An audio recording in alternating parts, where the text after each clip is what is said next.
Why am I here? I want to tell you a story today that tells you why I'm here, why I am on this earth, why I'm sitting here telling you a story.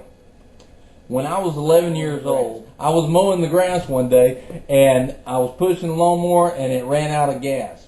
And so I took the lawnmower under the carport and filled it up. When I did fill it up, I spilled a puddle of gas on the concrete about 1 foot in diameter of standing gas. Now, let me rewind you back to what had happened earlier that day. Earlier that day, my dad, who was a pastor, was in his study praying and studying over a message. Well, he was sitting there when God spoke to him and said, "Your children are in danger, pray for them." Well, he immediately went over, got down on his knees, and he allowed the Holy Spirit to lead him in prayer because he didn't know what the exact problem was. He didn't know what he was praying for. He just knew that his children were in danger because God just manifested himself and told him that his children were in danger. So he allowed the Holy Spirit to guide him in his prayer, and then when he got the notion in his own spirit that that problem was solved, he got up and forgot about it. He was in faith in the matter. He had no issues with it anymore, and he walked on throughout his day.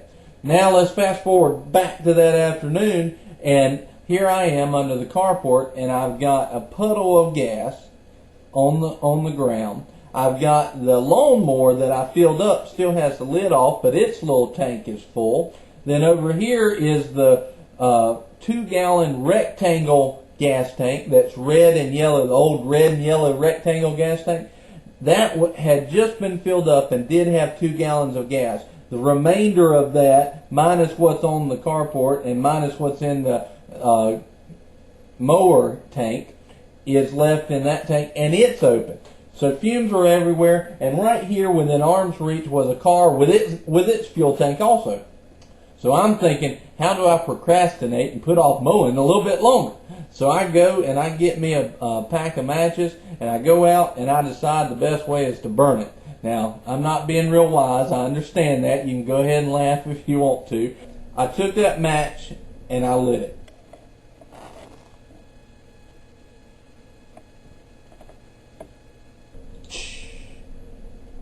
Immediately, if you know anything about gas, it should have blown up and blown me sky high right then. Now, my brother and sister are right in the next room, right across from the window.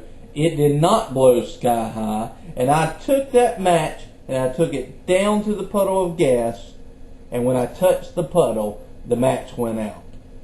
Now, I tell you that story today because I want you to know God still works in miracle power. He worked in it and saved my life and my brother and sister's life, and He will work in your life too. Now, the reason He does that is because He loved me, He loved my brother and sister, and He loves you too. Seek after Him and you'll find Him.